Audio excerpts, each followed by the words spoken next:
안녕하세요. 세상에는 믿기 힘든 끔찍한 사건들이 존재합니다. 그 중에서도 인간의 존엄성을 뿌리째 흔드는 장기 감금 사건은 우리에게 큰 충격과 깊은 상처를 남기곤 합니다. 오늘은 20년이 넘는 세월을 지하에 갇혀 지내다 극적으로 탈출한 피해자들의 비극적인 고백과 그 이면에 숨겨진 잔혹한 현실에 대해 이야기하려 합니다.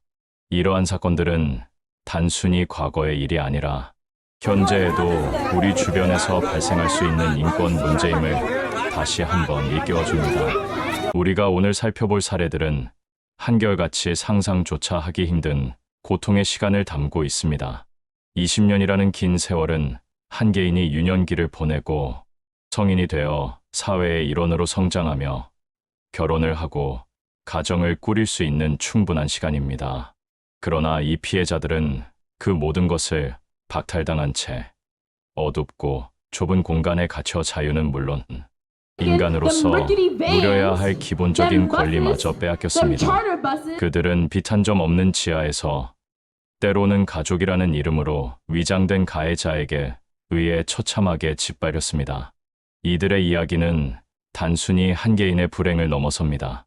이는 사회 시스템의 허점, 인권 감수성의 부재, 그리고 무엇보다 인간 본연의 악함이 어디까지 갈 수 있는지를 보여주는 섬뜩한 경고입니다. 우리는 이들의 고백을 통해 고통의 깊이를 이해하고 다시는 이러한 비극이 반복되지 않도록 어떤 노력을 기울여야 할지 함께 고민해보고자 합니다. 이러한 사건들이 남긴 상흔은 단지 피해자 개인에게만 국한되는 것이 아닙니다. 가족과 친지, 그리고 해당 공동체 전체에 깊은 트라우마와 불신을 남기며 사회 전반에 걸쳐 인간 본성에 대한 회의감과 공포를 조장합니다. 따라서 우리는 이러한 사건들을 단순히 뉴스의 한 조각으로 소비하는 것을 넘어 그 근본적인 원인을 탐구하고 재발 방지를 위한 실질적인 방안을 모색해야 할 것입니다. 첫 번째로 다룰 사건은 전 세계를 경악하게 한 오스트리아의 요제프 프리츠 사건입니다. 이 사건은 2008년 세상에 알려지면서 암슈테텐의 괴물이라는 별명과 함께 세간의 공분을 샀습니다. 가해자는 다름 아닌 피해자의 아버지 요제프 프리츠였습니다. 그는 자신의 딸 엘리자베트를 무려 24년 동안이나 집 지하에 감금하고 성적으로 학대했습니다. 엘리자베트가 11살이던 어린 시절부터 시작된 아버지의 학대는 17세가 되던 해 절정에 달했습니다. 자유를 찾아 가출을 시도했던 엘리자베트는 결국 아버지에게 붙잡혀 지하에 만들어진 비밀 공간에 감금되고 맙니다. 요제프는 치밀하게 이 지하 감금실을 설계했습니다. 외부와 완벽하게 차단된 방음 시설은 물론 철저한 보안 장치까지 갖춰 외부에서는 결코 알 수 없는 자신만의 왕국을 만들었던 것입니다. 이 감금실은 밖에서는 평범한 지하실의 일부처럼 보였지만 내부에는 침대, 간이 주방, 화장실 등 최소한의 생활 시설이 갖춰져 있었습니다. 하지만 창문 하나 없이 빛 한 점 들지 않는 그야말로 살아있는 지옥이었습니다. 이 어두운 지하에서 엘리자베트는 아버지에 의해 인간으로서 상상할 수 없는 고통을 겪어야 했습니다. 감금 기간 동안 그녀는 아버지의 아이를 무려 7명이나 낳았습니다. 이 아이들 중 셋은 지하 감금실에서 어머니와 함께 생활했고, 셋은 요제프와 그의 아내에게 입양된 것처럼 꾸며져 지상에서 자랐습니다. 또 한 명의 아이는 태어난 지 얼마 되지 않아 사망했지만, 요제프는 아이의 시신을 소각로에 넣어 처리하는 끔찍한 만행을 저질렀습니다.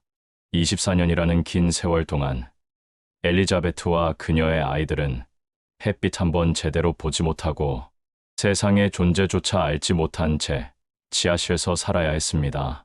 그들은 요제프가 가끔 가져다 주는 최소한의 음식으로 연명하며 폭력과 공포에 시달렸습니다. 이들이 외부 세계와 유일하게 접촉하는 통로는 요제프뿐이었으며 그는 철저하게 감금 사실을 숨기고 외부의 의심을 피했습니다. 심지어 아내에게조차 지하 공간에 대한 접근을 엄격히 통제하며 자신의 범죄를 은폐했습니다. 이 끔찍한 진실이 드러나게 된 계기는 엘리자베트의 첫째 딸인 케르스틴이 심각한 병에 걸리면서였습니다. 요제프는 병든 케르스틴을 병원으로 데려갔고 의료진은 케르스틴의 심각한 상태와 그녀가 외부 세상에 대해 전혀 알지 못하는 점을 수상하게 여겼습니다.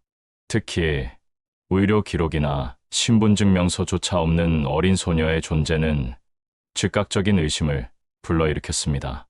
결국 경찰이 수사에 착수했고 요제프의 집을 수색하는 과정에서 지하 감금실의 존재가 밝혀지게 되었습니다.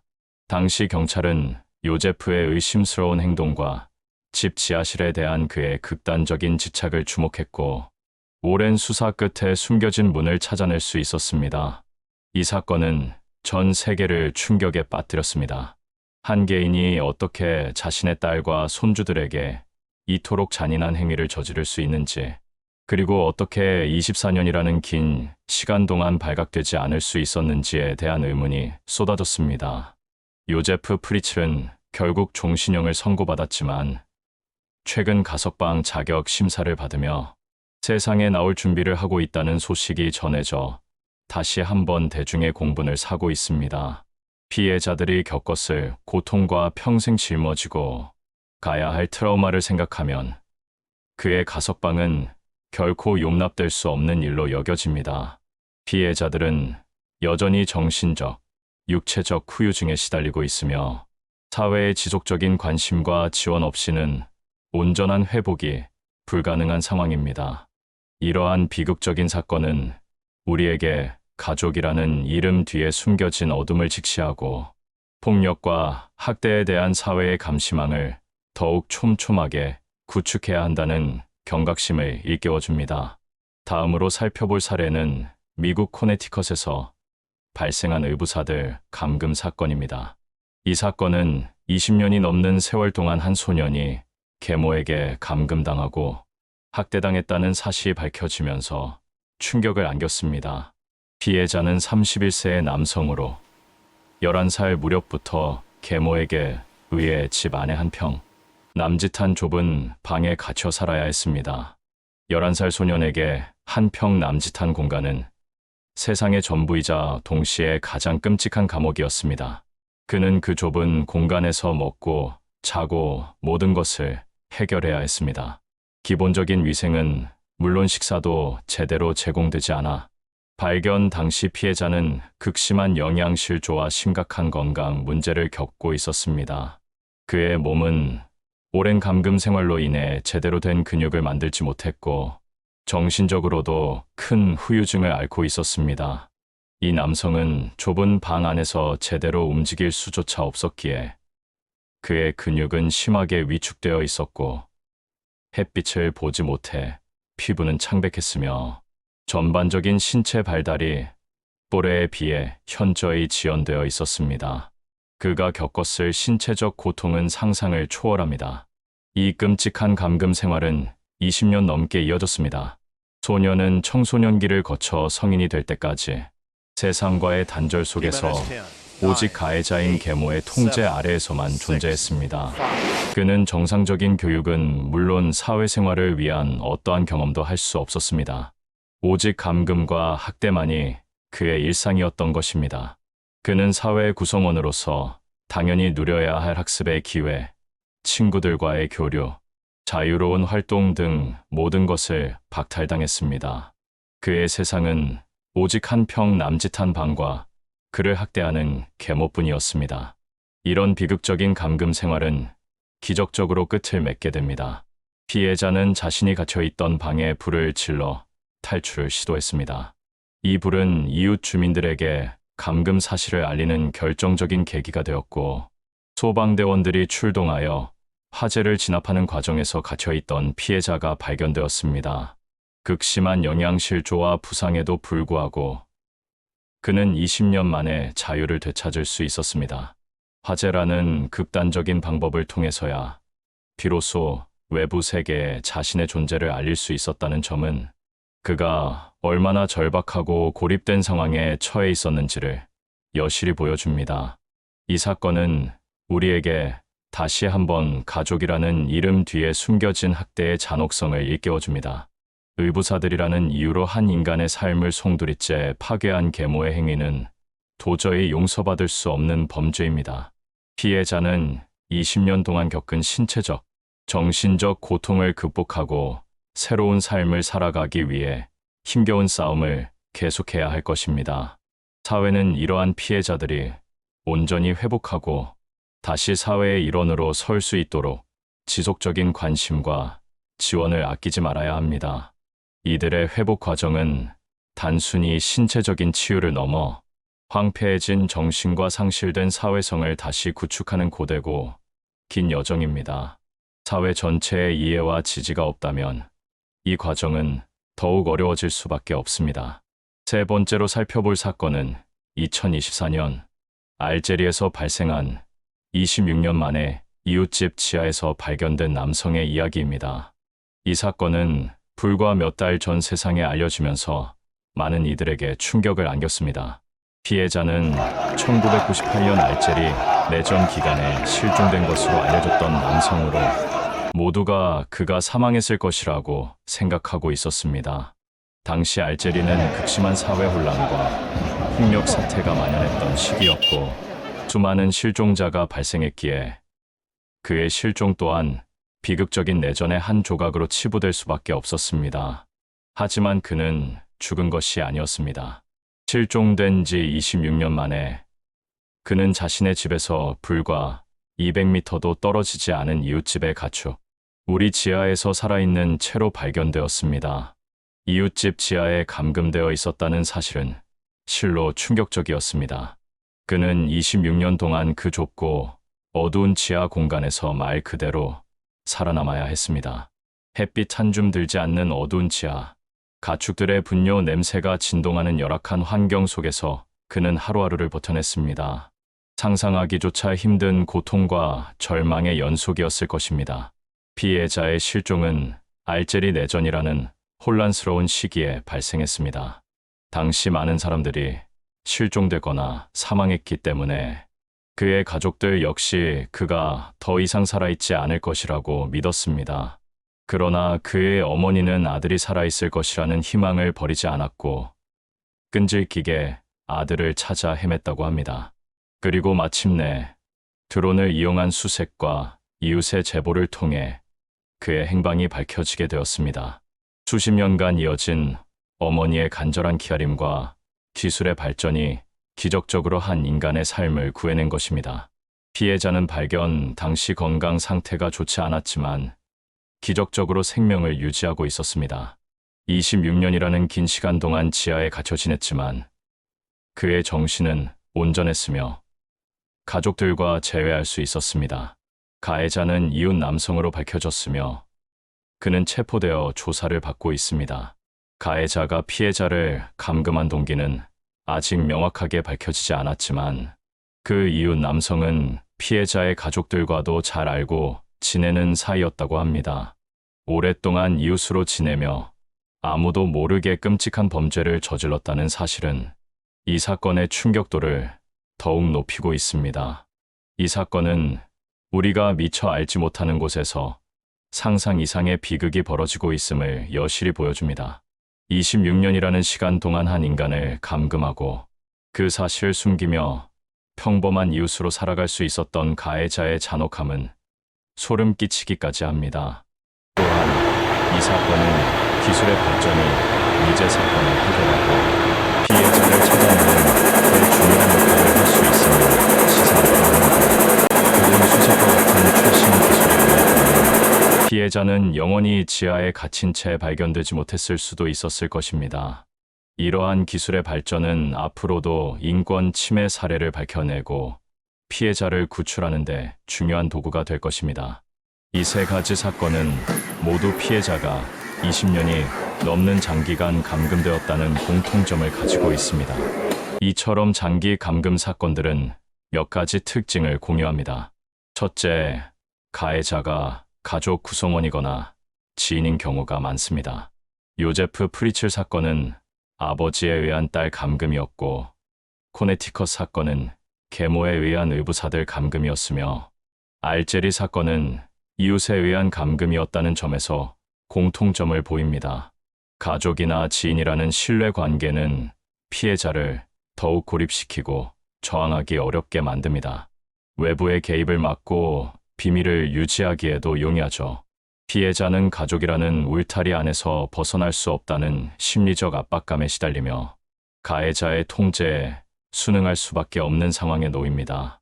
이러한 친밀한 관계가 역설적으로 가장 큰 폭력의 원천이 될 수 있다는 사실은 우리에게 깊은 불신과 함께 인간관계에 대한 근본적인 질문을 던지게 합니다. 둘째, 감금 장소는 대부분 열악한 환경이었습니다.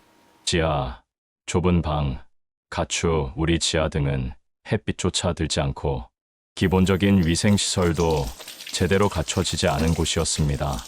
이러한 환경은 피해자의 신체적 건강을 심각하게 훼손할 뿐만 아니라 정신적인 황폐함으로 이어집니다. 인간은 사회적 동물이며 햇빛을 보고 움직이며 다른 사람과 소통해야만 온전한 삶을 살아갈 수 있습니다. 그러나 감금 피해자들은 이러한 기본적인 요소들을 박탈당한 채 생존만을 위한 최소한의 삶을 이어가야 했습니다. 신선한 공기조차 마시기 어려웠던 이들의 감금 공간은 물리적인 감옥을 넘어선 정신적인 고문 도구였을 것입니다. 생명 유지를 위한 최소한의 음식과 물만 겨우 제공되었을 뿐 인간다운 삶을 위한 그 어떤 배려도 없었던 것입니다. 셋째, 이러한 사건들은 사회에 엄청난 충격을 주고 인권 문제에 대한 깊은 성찰을 요구합니다. 인간의 존엄성과 자유가 얼마나 소중한 것인지, 그리고 그것이 얼마나 쉽게 짓밟힐 수 있는지를 극명하게 보여주기 때문입니다. 이 사건들을 통해 우리는 사회가 개인의 인권을 보호하고 위기에 처한 이들을 발견하고 구출할 수 있는 시스템을 어떻게 강화해야 할지 고민하게 됩니다. 이러한 참혹한 사건들이 반복되지 않도록 하기 위해서는 단순히 법적 처벌 강화뿐만 아니라 사회 전반의 인식 개선과 예방 시스템 구축이 절실합니다. 장기 감금 피해자들은 극심한 신체적, 정신적 고통을 겪게 됩니다.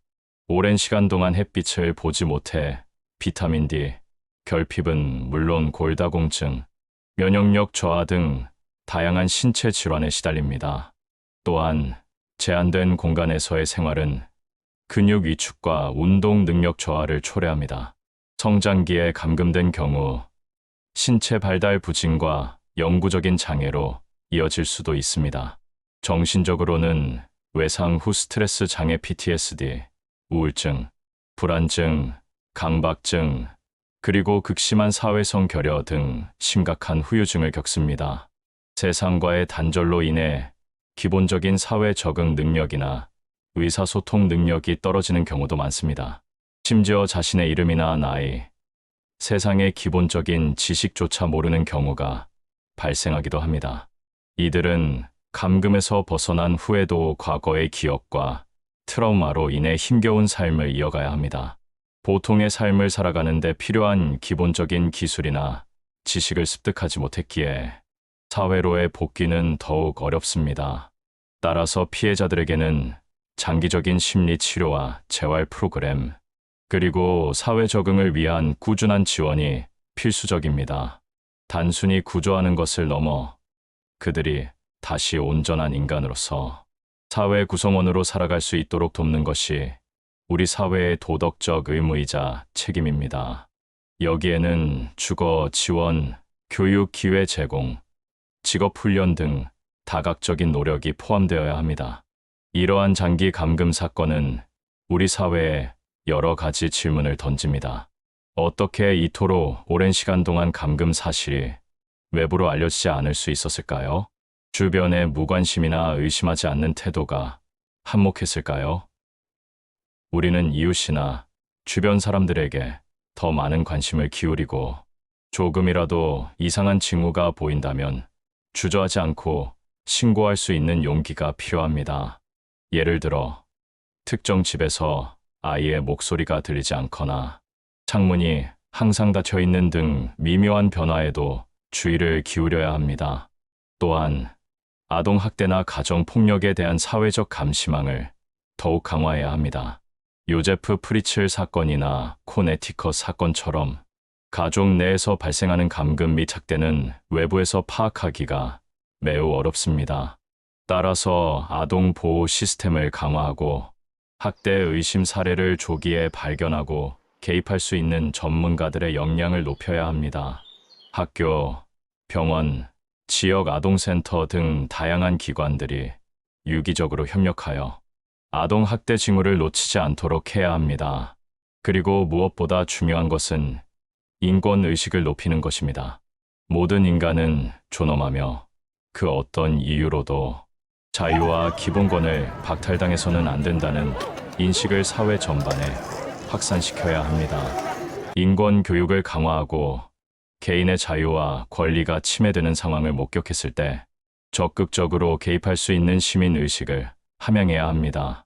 최근 발생한 알제리 감금 사건에서 볼 수 있듯이 20년 이상 장기 감금되는 사건은 여전히 우리 주변에서 발생하고 있습니다. 이는 인권 문제가 결코 과거의 유물이 아니며 현재에도 우리의 지속적인 관심과 노력이 필요한 부분임을 보여줍니다. 우리는 이러한 비극적인 고백들을 통해 인간의 어두운 면을 직시하고 다시는 같은 일이 반복되지 않도록 경각심을 가져야 합니다. 역사는 반복되지 않는다고 하지만 인간의 잔혹함은 끊임없이 새로운 형태로 나타나고 있습니다. 따라서 우리는 항상 깨어있고 변화에 민감하게 반응하며 약자의 목소리에 귀 기울여야 합니다. 20년 지하 감금이라는 끔찍한 경험을 이겨내고 세상으로 나온 피해자들의 고백은 우리에게 깊은 울림을 줍니다. 그들의 용기 있는 증언은 잔혹한 현실을 고발하고 인권의 소중함을 다시 한번 일깨우는 강력한 메시지입니다. 우리는 이들의 아픔을 기억하고 이러한 비극이 다시는 일어나지 않도록 함께 노력해야 합니다. 사회의 무관심이 또 다른 피해자를 낳지 않도록 모두가 서로에게 관심을 기울이고 안전한 사회를 만들어 나가는데 동참해야 할 것입니다. 개인의 작은 관심과 용기가 한 생명을 구할 수 있다는 것을 잊지 말아야 합니다. 우리는 함께 더 나은 세상을 만들 수 있습니다. 감사합니다.